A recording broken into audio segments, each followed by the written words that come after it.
Kenapa kita ini dikit-dikit suka tersinggung, dikit-dikit ngerasa sumpah, dikit-dikit ngerasa sebel, bete, galau, gelisah, gundah, gulana, merana, menderita. Ya dah, bawa gelas, bawa sendok, bawa garam. Muridnya walaupun dia nggak ngerti kenapa, tapi sebagai murid sami'na. Kita tuh kalau dibilangin sama guru kita apaan aja dengerin, laksanakan. Bahkan jika nggak ngerti sekalipun, bahkan jika bertentangan dengan keinginanmu sekalipun, nggak boleh foto, nurut aja udah.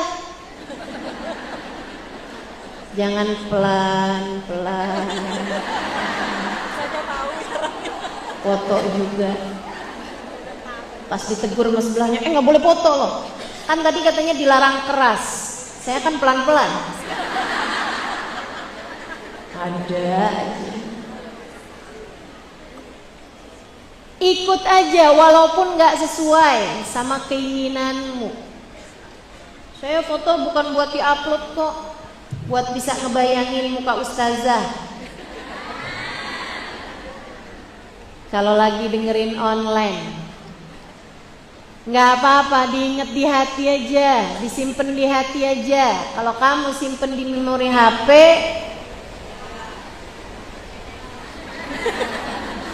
HP-nya hilang. Enggak, saya nggak nyumpain begitu. Kalau terjadi seperti itu ya salah siapa. Tapi kan susah jaganya gitu maksud saya. Saya cuman kepengen biar muka saya nggak dilihat sama laki-laki yang bukan mahram. Masa saya mau jaga diri segitu aja, teman-teman nggak mau bantuin, bantuin dong. Gitu ya. Sami'na. Kayak si murid ini tadi. Besokannya dibawa ember, dibawa gelas, dibawa garam, dibawa sendok. Gurunya bawa dia ke tepi danau, dekat air sumber, danau yang sangat bersih air. Diambilnya air sama gurunya tersebut di danau tadi ini, kemudian taruh di gelas, ditaruh lagi di ember. Diambil sesendok garam, masukin ke gelas, diaduk, minum. Diminum sama muridnya. Asin banget. Gimana rasanya? Asin banget guru. Ditaruh lagi sesendok tadi itu di air seember. Coba rasain. Asin juga, tapi nggak terlalu. Gurunya kemudian lemparkan sesendok garam tadi itu ke danau, ke air sumber. Diambil segelas. Coba sekarang minum. Asin? Enggak. Dia bilang, nak, hatimu persis kayak gitu. Ujian dalam hidup itu mirip sesendok garam. Ujian dalam hidup mirip sesendok garam. Allah enggak akan kasih ujian di luar batas kemampuan. La yukallifullahu nafsan illa. Allah mustahil memberi ujian di kehidupan dunia ini di luar batas kemampuan. Mustahil. Gak akan ujianmu di luar batas kemampuanmu.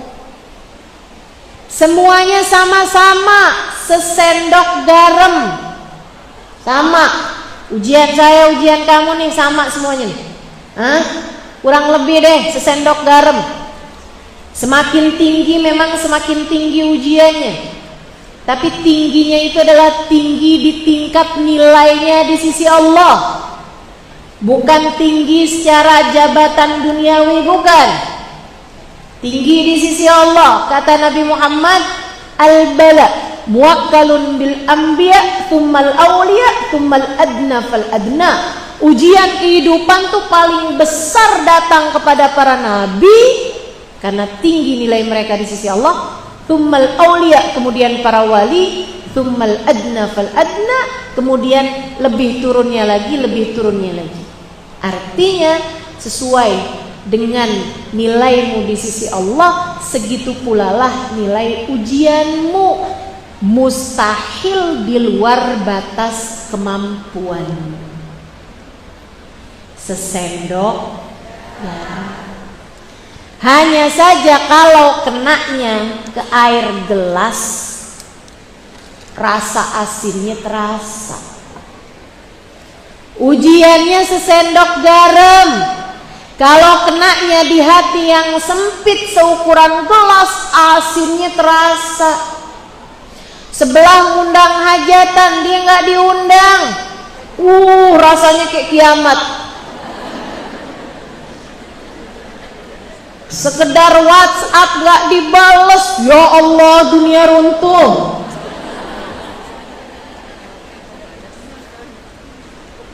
Suami baru ngomong keras dikit aja, cerai nih kayak gini, cerai nih.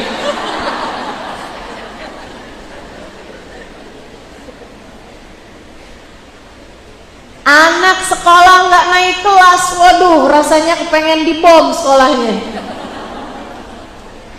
Teman-teman sedikit sekalian yang saya muliakan, bukan masalahmu yang berat, tapi hatimu yang sempit. Jadi nggak usah diapa-apain masalahnya. Bukan diperkecil masalahnya, tapi diluaskan hati. Ingat itu. Pokoknya tiap kali kamu lagi datang ujian, ya Allah berat banget ya Allah, balikin lagi. Jangan-jangan bukan berat masalahnya, hati saya nih yang kesempitan. Legain, gedein hati, gedein. Yang lapang hati. Kalau udah gede hatinya, semuanya jadi jauh lebih ringan. Tapi gimana Ustazah caranya ngelapangin hati? Kalau bikin lebar baju saya ngerti nih caranya. Tapi kalau bikin lebar hati gimana caranya? Gampang. Hati itu ukurannya seukuran dengan apa yang kamu masukkan. Ingat, hati ukuran dan nilainya sesuai dengan apa yang kamu masukkan. Kalau yang kamu masukkan barang-barang kecil, maka hatimu akhirnya jadi terus-terusan kecil. Barang kecil itu apa? Makanan. Terus saja yang dipikirin, makan siang apaan, makan malam apaan, makan besok apaan, makan seminggu lagi apaan. Bulan depan gimana nih makannya nih. Nanti kalau suami di PHK makan saya gimana. Terus ya makanan mulai yang dipikirin. Akhirnya hatinya jadi sempit. Isinya donat, isinya nasi padang. Kalau hatimu kamu isi dengan hal-hal yang kotor, hatinya akan jadi kotor. Orang itu ya dasar, sebutin tuh nama binatang najis mughalladhah. Akhirnya hatimu jadi najis, hatimu jadi kotor, teman-teman sekalian. Isinya kebencian, isinya kedongkolan, isinya kemarahan, kotor hati. Hal-hal kecil-kecil yang bukan urusannya dipikirin, artis cerai, tetangga bukan, saksi bukan, dapat harta gono gini kagak, tahu bener permasalahannya, sampai ngerti hak asuh anak jatuhnya ke siapa. Mau-maunya hati diisi sama hal-hal yang sebegitu remehnya. Ini nggak remeh ustazah, perceraian. Tapi kan bukan perceraian muda. Kamu nggak akan dihisab atas perceraian orang lain. Udahlah.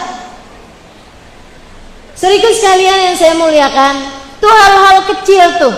Kalau kamu terus-terusan isi hati kamu sama hal-hal yang enggak jadi urusanmu, atau kamu isi dengan kebencian, hal-hal yang kotor, atau kamu isi dengan hal-hal yang remeh seperti yang tadi saya sampaikan, hatimu ukurannya jadi kayak begitu. Akan tetapi kalau kamu isi hati dengan hal yang besar, apa yang besar? Apakah Allah sudah ridho kepadamu? Apakah di saat ajal datang menjelang, aku akan mati husnul hati? Seperti apa saya dalam pandangan Allah? Nabi Muhammad udah kenal dan perhatian belum ya sama saya secara khusus? Sudahkah saya menjadi seseorang yang dipandang oleh Nabi Muhammad dengan pandangan kasih sayang? Apakah di akhirat nanti saya akan ada dalam rombongan Nabi Muhammad? Selamatkah saya di saat hisab? Selamatkah saya di saat melewati jembatan Sirat?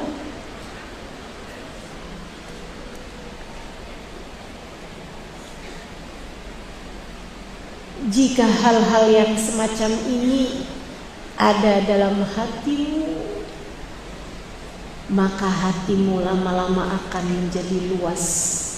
Sebab yang kamu pikirkan adalah hal-hal yang besar-besar. Kalau di saat kamu mau pakai baju, yang kamu pikirin bukan saya kelihatan langsing nggak ya pakai baju ini, tapi yang kamu pikirkan adalah apakah Allah ridho kalau saya pakai baju ini. Jika saat kamu berbuat sesuatu yang kamu pikirkan adalah pandangan Allah kepadamu, yang kamu pikirkan adalah pandangan Nabi besar Muhammad kepadamu, Nabi bangga gak ya punya umat kayak saya? Terus begitu. Ketika kamu setiap kali-kali mau ngomong sama suami, yang kamu pikirkan, kalau saya ngomong begini Allah ridho apa enggak sama saya? Kalau saya ngomong begini, Nabi Muhammad malu enggak punya umat kayak saya?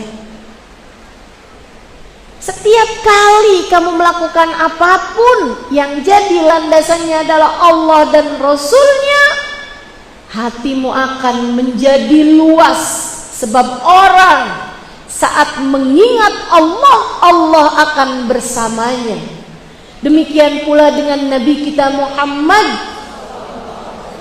Setiap kali kita berselawat padanya, setiap kali kita mengingatnya, itu kayak semacam kita telepon kepada Nabi kita Muhammad alaihi wassalam. Saudara sekalian, Nabi Muhammad akan semakin mengenal kita. Ketika hati sudah ada Allah di dalamnya, hatimu akan menjadi tempat paling luas yang ada.